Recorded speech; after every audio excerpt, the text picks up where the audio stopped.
Next, escalation of privilege. Now, by the way, I was talking with a gentleman earlier today, and he was actually a QSA. And he said, oh, you deal with software developers and development teams all the time. I wish I could have just one development lead, just one software vendor say, we require all input to be sanitized. And he said it with that cadence so deliberately. He said, if only all software developers forced input, user input, to be sanitized, they would satisfy 4 requirements just like that, 4 PCI requirements just like that. But nobody does it. So not only is it a violation of zero trust, it is not gaining any kind of compliance ground that you can easily get with just sanitizing user input. I just showed you 2 examples of very, very common vulnerabilities that exist in loads and loads of applications. Mobile applications, cloud native, web applications, doesn't matter. The next is escalation of privilege. And here I'm just going to use an analogy. So I mentioned humans are not necessarily always nice. We have humans that are building applications, and sometimes they don't mean to build insecure applications, so we can't really blame them. But we do have malicious users who do want to do bad things. We can blame them.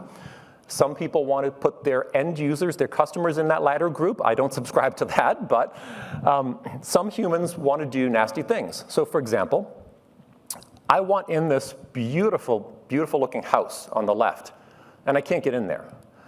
But I can get into the shed that's in the backyard. Well, think about that shed as your 30-day cashback marketing application that you spun up. And who wrote that application? Did you outsource it? What confidence do you have in their ability to create that application securely?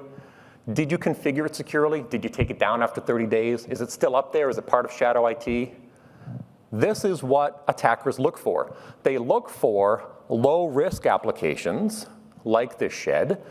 They try to get access to it, and then they explore and say, well, what the heck is in a shed anyways? What's in that application that I might be able to traverse and get into this house with? That's what happens in software all the time.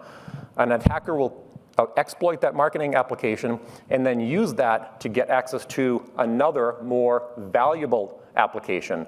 For example, years ago, many of you are familiar with the Target breach. The attacker got in through what? The HVAC system, right? That's your shed. Then they traversed to the part of the network that had the credit card information and extracted all of that. So what's in a house? Well, TVs, computers, electronics, money. And that's only if I'm looking to steal stuff, not harm anybody.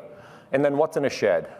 Well, ladders, bolt cutters, maybe a spare key, drills and saws, all sorts of stuff I can use to get into a house. This is called escalation of privilege, and that's exactly what happened with Target. That is exactly what happened with a lot of applications. And you know the one thing that you can do to help prevent against this? Someone, anyone, shout it out? Network segmentation. Take those cashback apps from marketing, put them on a different part of your network, then the more valuable pieces are.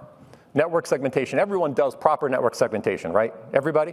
Everybody, yeah, of course, right. So I want to start in the shed and get to there. That's escalation of privilege.